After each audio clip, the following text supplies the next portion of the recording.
আসসালামু আলাইকুম মালয়েশিয়া প্রবাসী ভাইরা, আপনারা সবাই এখন মালয়েশিয়াতে জানেন নতুন একটি চক্র বের হয়েছে। ওই চক্র থেকে আপনারা সবাই সাবধানে থাকিবেন। নতুন একটি চক্র ভাই, তাদের মূল টার্গেট হচ্ছে বর্তমানে যাদের কাজ নেই মালয়েশিয়াতে, অনেক দিন যাবত আসছে নতুন লোক বসা, তাদের কাজ নাই, যেমন আমিও কিন্তু নতুন ভাই, ঠিক আছে। তো তাদেরকে ফাঁদে পালানো এই চক্রটির কাজ। তো অবশ্যই আপনার এই ভিডিওটা না টানে সম্পূর্ণ ভিডিওটা দেখেন, তাহলে বুঝতে পারবেন যে চক্রটা কি আমি আজকে বলবো, কারণ আমিও একজন ভুক্তভোগী ভাই। এখন আমরা সবাই জানি মালয়েশিয়াতে কাজের খুব সংকট, কিন্তু এক সত্যি কিন্তু আপনার 80 জন মানুষেরই কাজ নেয় বা বেকার রুমে বসে আছে। তো এক ধরনের চক্র আছে, আপনার কি জানেন? তার আগে আমি একটি কথা বলতে চাই, আপনি যদি আমার এই ভিডিওটা ফেসবুক থেকে দেখে থাকেন তাহলে অবশ্যই পেজটি ফলো দিয়ে পাশে থাকেন, আর ইউটিউব চ্যানেলতে দেখে থাকেন তাহলে অবশ্যই চ্যানেলটি সাবস্ক্রাইব করে পাশে থাকা বেল আইকনটি ক্লিক করে দিবেন পরবর্তী মালয়েশিয়ার নিত্য নতুন ভিডিও পাওয়ার জন্য।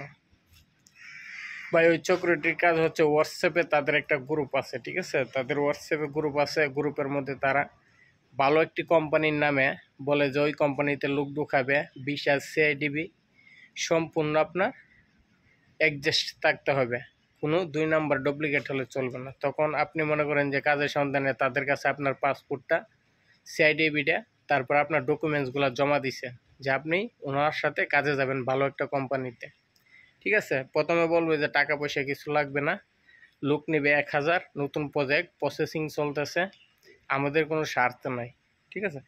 তখন এভাবে কিন্তু তারা 1000-1500 লোক ম্যানেজ করবে, ভিসা সিআইডিবি ম্যানেজ করার পরে কিন্তু দেখা গেছে আপনার কাজে মানে নিবে তারা, মানে বয়সে শুধু আপনাকে ডেট দিবে, ঠিক আছে।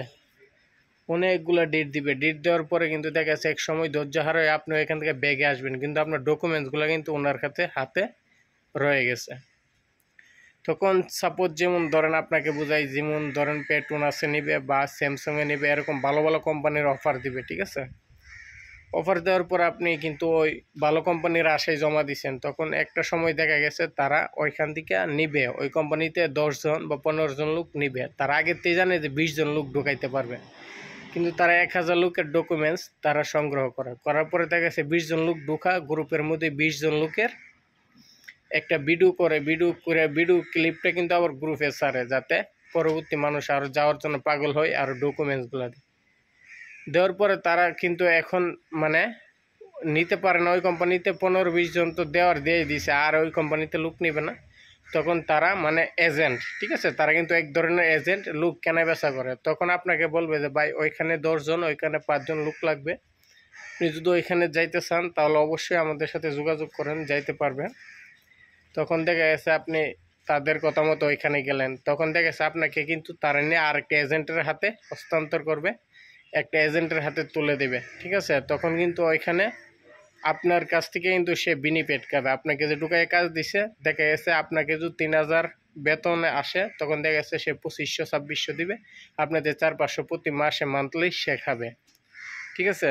কিন্তু আপনি কিছু বলতে পারবেন না, কারণ আপনার তো সে কাজ দিয়েছে, ঠিক আছে। সেজন্যই বলবো মালয়েশিয়া যে বাইরে আছেন ভাই, কাজ না থাকলেও অযথা কোনো জায়গায় জেনে না জেনে, বুঝে না বুঝে কিন্তু আপনাদের ডকুমেন্টসগুলো কারো হাতে দিবেন না, ঠিক আছে। দিলে কিন্তু আপনি এরকমভাবে চক্রের ফাঁদে পড়তে পারেন। তো যাই হোক, ভিডিওটা দেখে যদি আপনাদের উপকার হয়ে থাকে তাহলে অবশ্যই আপনারা ভিডিওটা একটা শেয়ার করে অন্য একটি নতুন বাইকে দেখার সুযোগ করে দিন। সবাই ভালো থাকবেন, সুস্থ থাকবেন।